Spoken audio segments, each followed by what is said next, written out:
And sometimes the dead would rather not be disturbed. But enough about me. What of Armorang?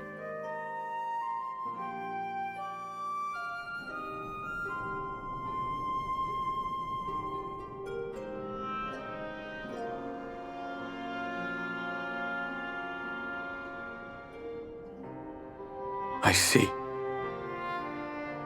Minfilia's gone, then. Which means the reason I must suffer this purgatory shall forever remain a mystery.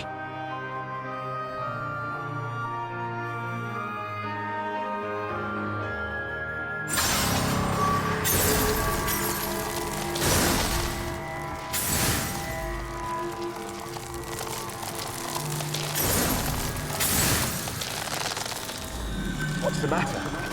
Are you all right?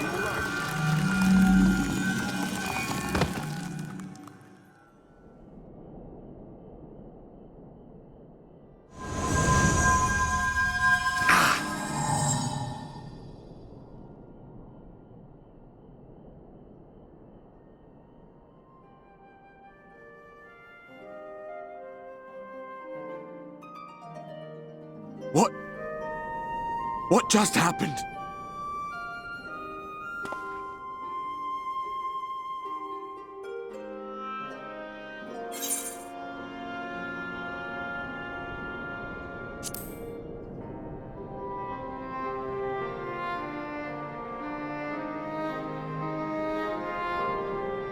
Minfilia said my time had not yet come. That I still had a role to play. Not even the most valiant heroes can stand alone. No, it couldn't be. There's only one hero in this room, and it is not me. I'm just a shadow, cursed to wander.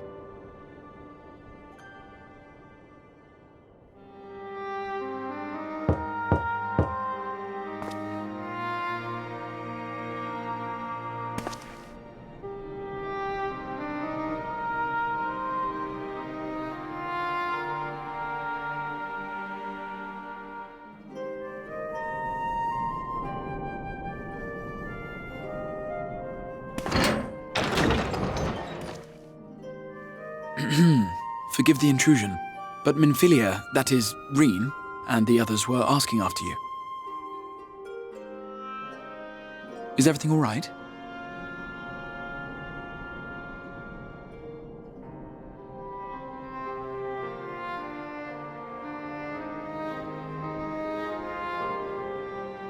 That pain again.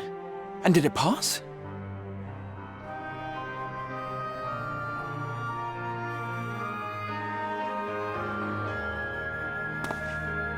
Thank goodness for that.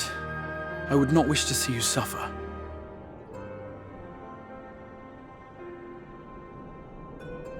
Though I know only too well how much you have suffered on our behalf in recent days.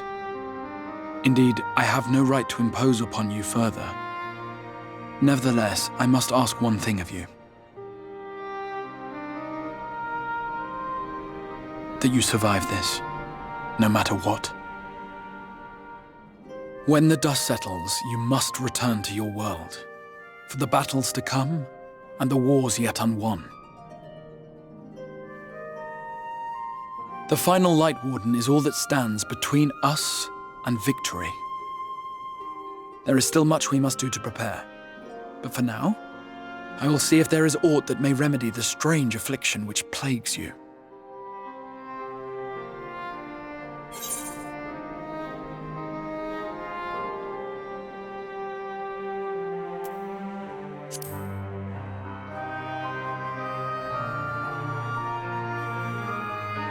Yes, I believe it will. Once the tyranny of light is ended, the people of the Crystarium will be safe, and the future that must be shall come to pass. I'll not keep you from your rest any longer. Take as much time as you like.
There you are.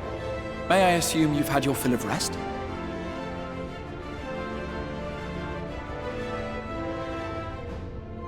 That is well. Now that we are all present, let us speak of our plan. Thus far, we have vanquished 4 Light Wardens, restoring night to much of Norvrand. Only one remains, that of Calusia, and with Reen to guide us, I am certain we will find it.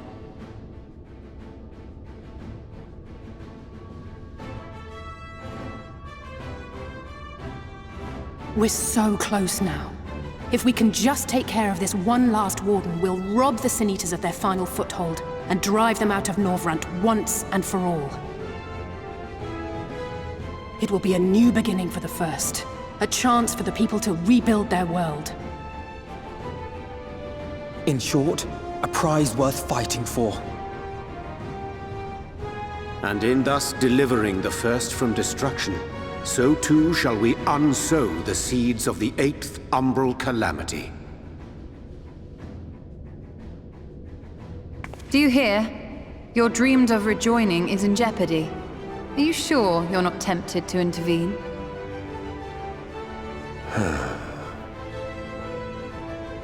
You labor under the misapprehension that vanquishing the Sin Eaters is tantamount to saving the world. It is not. In truth, you only delay the inevitable, lengthening your fleeting lives by the smallest of margins.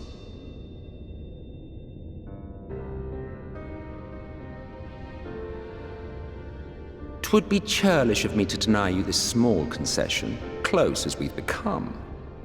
Foolish and misguided though you are not without charm. Each and every one of you is possessed of a noble heart. When the weak want for succor, you do not hesitate to provide it. Alas, your nobility is short-sighted. You think only of the problem in front of your nose. A limitation of your ephemeral existence. Our lives may seem short and insignificant to the likes of you, but one does not need to be an eternal being to achieve lasting change. If I may stop you there, I do not claim that we Ascians are special. That is another misconception. In the beginning, everyone lived nigh for eternity. Such was the natural order of things. But like so much else, this was taken from you.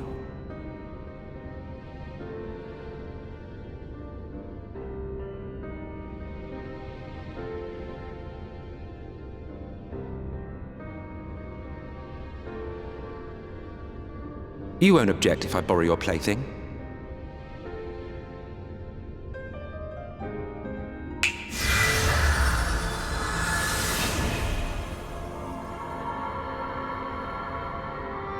In the distant past, when the world was one and whole, a great calamity threatened all life. It began without warning. The very laws of the star were warped and broken, and chaos swiftly spread throughout the land. Faced with annihilation, we sought to imbue the star with its own will.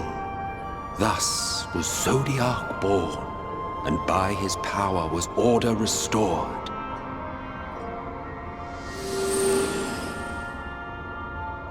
Ere long, however, thankless fools began to fear that Zodiac's might was too great, and so they conjured another to keep him in check.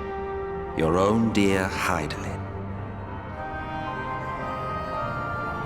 And the two beings waged war until, with a single devastating blow, Hydaelyn unmade Zodiac, scattering his being across space and time. So you told us in the Katana Ravel. Yes. And there began our woes, with Hydaelyn's blow and all that it wrought. As a counterbalance to Zodiac, Hydaelyn was created with the power to enervate her foe. This singular ability strikes not at such banal things as flesh, but everything that defines the target, diluting its existence. For example, were she to strike you,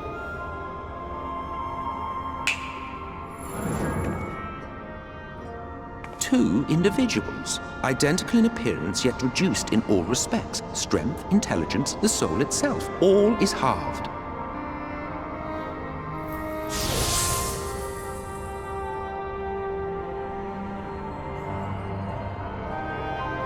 Do you see?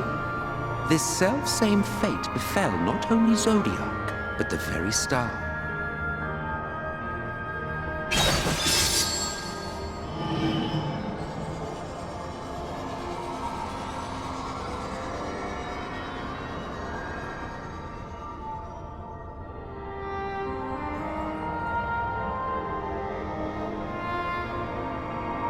Only 3 were fortunate enough to escape the Sundering, me being one of them.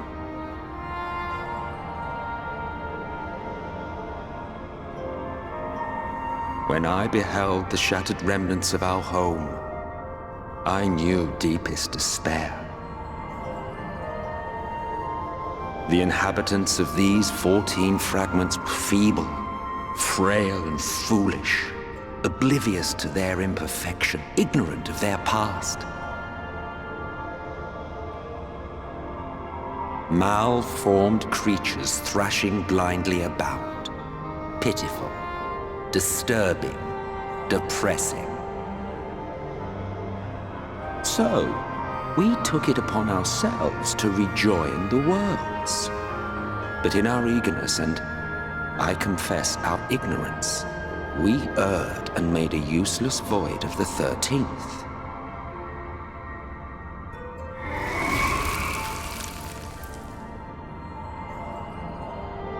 It was only afterwards that we discovered a connection twixt source and shard, a flow of energy that maintains elemental balance. And thus did we arrive at our time-honored modus operandi.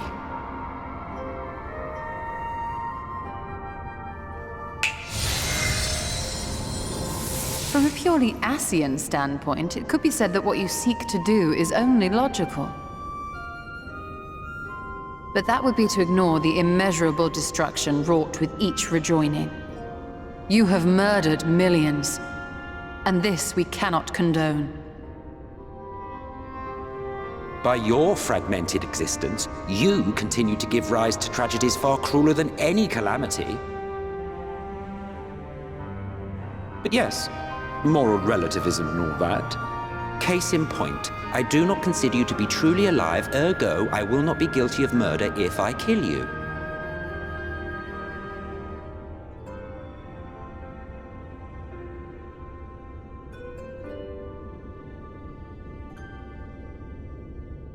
Oh, don't look at me like that. You for whom I have only the highest expectations. A vaunted hero of the Source, 7 times rejoined.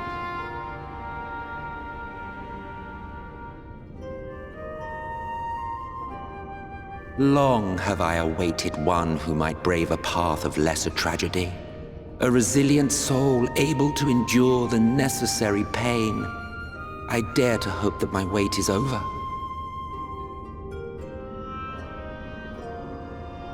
So, finish your task and slay the Light Warden. Make proof of your usefulness, and then we may speak again.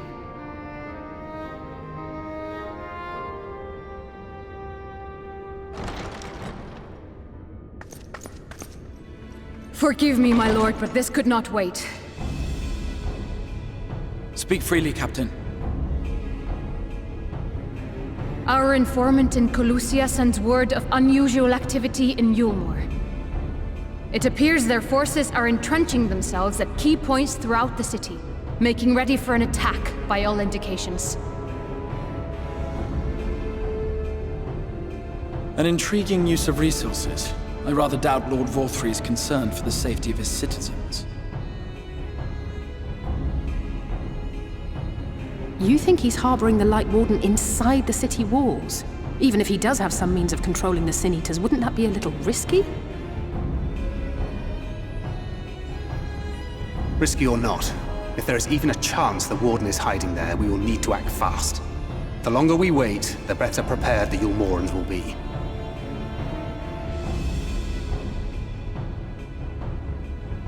Agreed. See to your preparations then and make for Calusia. God's willing, this hunt will be the last. Let us see it through to the end.